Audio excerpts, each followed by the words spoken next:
October 28, 1906, a three-car train plunges off the drawbridge on its way to Atlantic City. Stay tuned.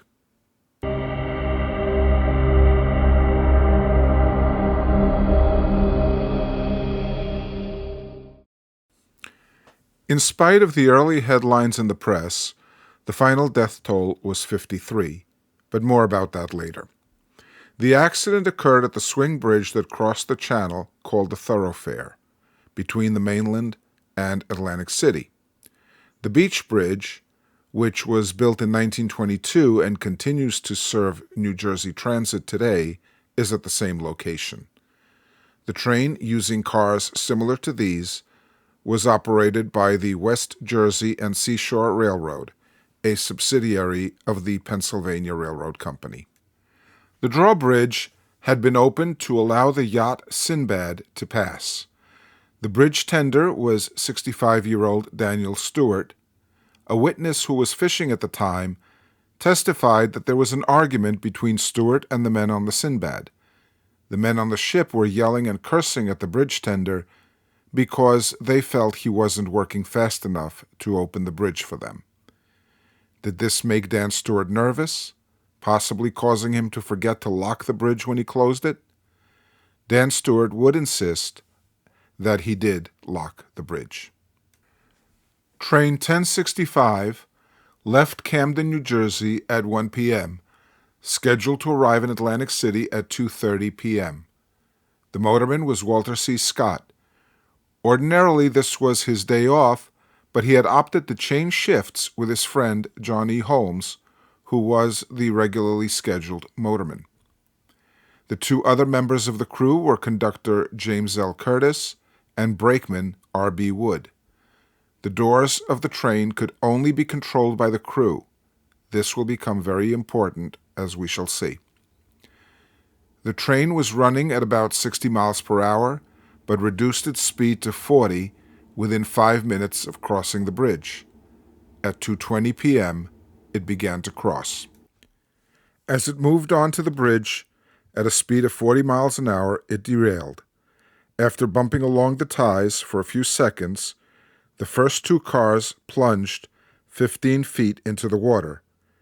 With the doors closed and connecting doors also closed, the passengers had very little chance to escape. The trailing car remained hanging from the bridge superstructure for a brief time before it slipped into the water.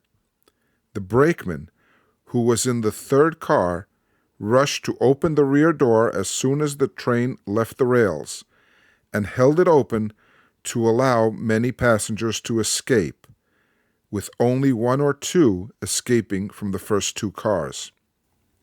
The Philadelphia Inquirer explains, "Divers have gone down and peered through the sealed windows to come up again horrified at the picture.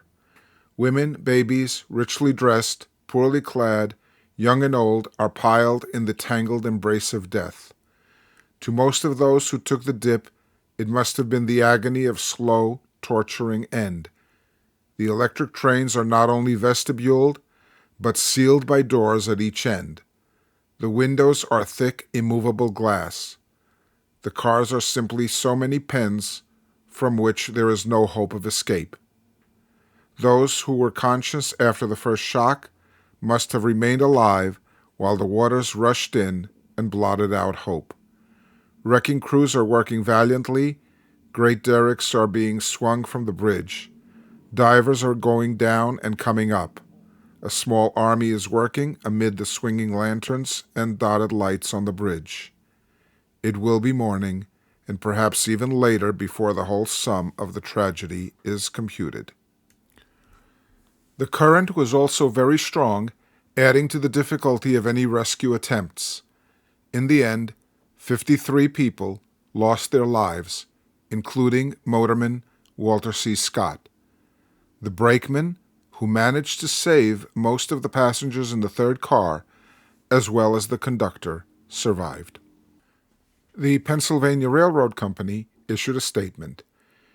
Electric train number 1065, consisting of 3 coaches, which left Camden at 1 p.m., left Pleasantville on time, and running at a speed of about 20 miles an hour, left the rails at the west end of the drawbridge over the thoroughfare near Atlantic City at about 2:25 p.m. and plunged into the water. The first two cars were entirely submerged, and the third car partially submerged, with the rear end resting on the cribbing under the drawbridge. The drawbridge was found properly closed and locked, the signal showing a clear movement. The track was in good condition, and until the cars can be raised out of the water, it is not possible to determine the cause of the accident. It was necessary to procure divers before the train could be raised, and those are now working on the wreck. Divers not being available in Atlantic City, they had to be procured from Camden and Philadelphia. General Manager Atterbury, with a force of assistants, is on the ground, and every effort possible is being made to remove the cars from the water and recover the bodies. It is hoped with the removal of the cars that a critical examination of the equipment can be made so that the cause of the accident may be determined. All possible efforts are being made to learn the names of the passengers on the train. The bodies, when recovered, are being placed in charge of undertakers to await identification. The equipment of the train is entirely new, having been in service only a few weeks, and is believed to have been perfect in every particular. The train had, on leaving Pleasantville, 79 passengers, of whom 23 have been accounted for as being safe, and it is believed that several more escaped. The motorman, Walter C. Scott, was drowned. The conductor, J.O. Curtis, and the brakeman, R.B. Wood, escaped. On November 7th, the coroner's inquiry concluded that the tragedy was caused by one of the rails being out of its proper position due to, quote, "we believe to the neglect or oversight of the man in charge of the draw," end quote. In spite of this, they recommended that no further action be taken against him, and the inquiry was closed. Thank you for watching, and please subscribe to this channel.